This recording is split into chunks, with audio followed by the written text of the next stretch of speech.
Hi everybody, welcome to episode 41 of the Photography Explained podcast. In this episode, what about the other types of photography? I'm your host Rick, and each week I will try to explain one photographic thing to you in plain English in less than 10 minutes without the irrelevant details. My aim is to explain things in just enough detail to help you and I with our photography and no more. I tried closing my eyes that time to make it sound a bit more natural rather than reading off the screen, but first sentence worked, second sentence I forgot my lines. 41 episodes in, still can't do it.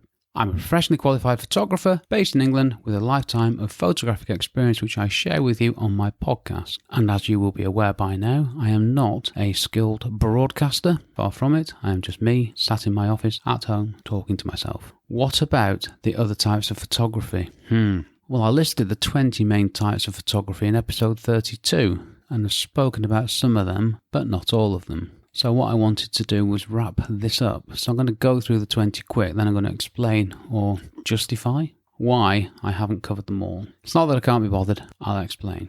So, number 1, architectural photography, covered in episode 33. This is what I do. Number 2, these are in alphabetical order by the way, documentary photography. Now I didn't cover this, I think I described it in episode 32. This is people who, like war photographers, who go into places of danger and conflict. I'm not really going to look into that because I'm not going to say, hey, get into this area of photography. If you want to, that's absolutely fine, but it sounds a little bit dangerous to me. Number 3 was event photography. This could be any kind of social or corporate event. It's not an area I've ever worked in or one that I fancy working in, to be honest with you. Having said that, I have done some headshot photos. Yeah, if you're going to go down that road, that's absolutely fine, but go down that road and this will be the underlying point at the end. Number 4 was fashion. Now, if you knew me, you'd know that this is not my thing. I'm a jeans and t-shirt guy. Number 5, food. A specialist area. It involves detailed planning, setting up, mist sprays, all sorts of stuff, and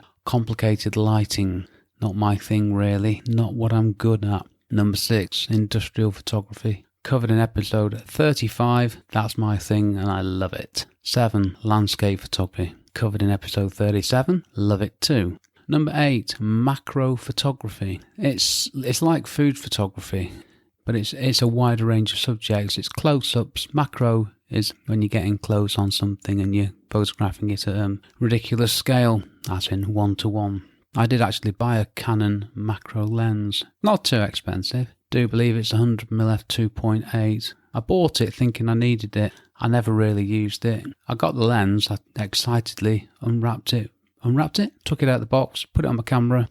I found some stuff to photograph in my house. Then I put it back in my camera bag, carried it around for about 5 years and then sold it. Just didn't appeal to me. Nothing wrong with it, macro photography, it just doesn't appeal to me. Number 9, newborn photography. Number 10, portrait photography. Number 11, people photography. These are all about photographing people, which is not my chosen specialism. Again, nothing wrong with photographing people. There'll always be a demand for it. I think it's a good area to look into. And if you can do portraits, you can photograph people, and you can do newborns, I think photographing people is very much a specialism. And I'm confident that I am possibly the worst person on the planet to advise you on that. That's one of the reasons I'm not covering some of these things, is they're just not me, and I don't know enough about them to be able to help you. So when I talk about irrelevant detail, anything I say on newborn photography is irrelevant detail because I've never done it. 12, photojournalism. There's still a demand for this, nowhere near as much as there used to be, which I believe to be the case, which is a shame. Number 13, product photography. Now, I covered this in the last episode, and the plan was that I was just going to mention a couple of things that I've done, and it's one of those things that the more I thought about it, the more potential there is in that area. Product photography is worth a look. It's easy to get set up and started in it, and once you get going, you get momentum. Sports photography, number 14. I've had a go at this from the terraces at the football and from the stands at the cricket. I loved it. It was really enjoyable. But it looks a very competitive market to make money in. And when I go to football, I look at the photographers and I don't really sit there and think, well, apart from the fact that they're there, but they're probably not enjoying the experience like I am as a spectator, but they get to a lot more matches, which must be great. But I do sit and look at them and think, that looks like hard work. And then again, taking photos at a cricket match. Some years ago, I went to digression time. The world The Cricket World Cup. No, it was, I can't remember what the trophy was called now. It was in England, and my father and I went to Edgbaston and to the Oval and to Lords to watch international games, England games.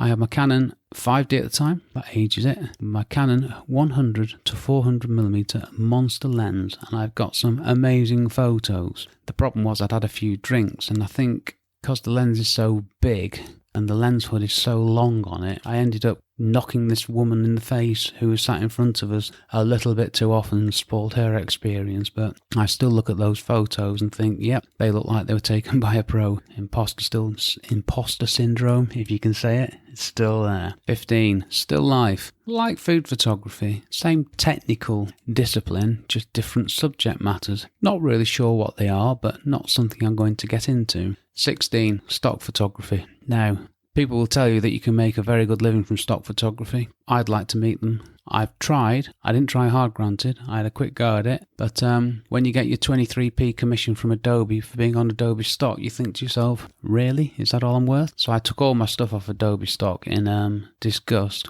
I'd rather have my stuff on my own website and people look at it for nothing than be paid a paltry sum like that. Not a princely sum, was it? I also have some stuff with a stock agency in the UK, but yeah, not really going anywhere.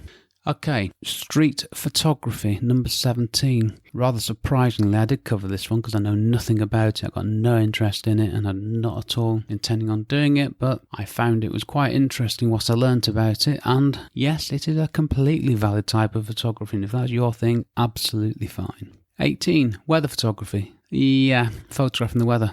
I photograph the weather as part of other things.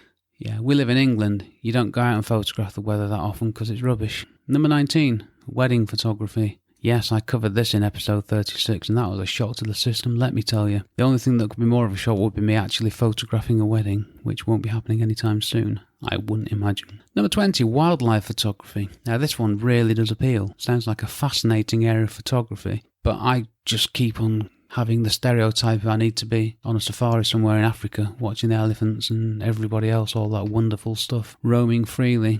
I'm sure there's more to wildlife photography than that. I also covered, in episode 34, construction photography. It's not actually on the list, but this is what I do, and there will be a point to this, please believe me. This is it. As you'll see, I've covered some areas in detail and some not at all. There are areas of photography I have absolutely no interest in, and I've no doubt that you feel the same. And that's fine. There's nothing wrong with it. Don't worry about it. And if you want me to explain a genre of photography that I missed, then let me know and I'll gladly do it. But this is the point.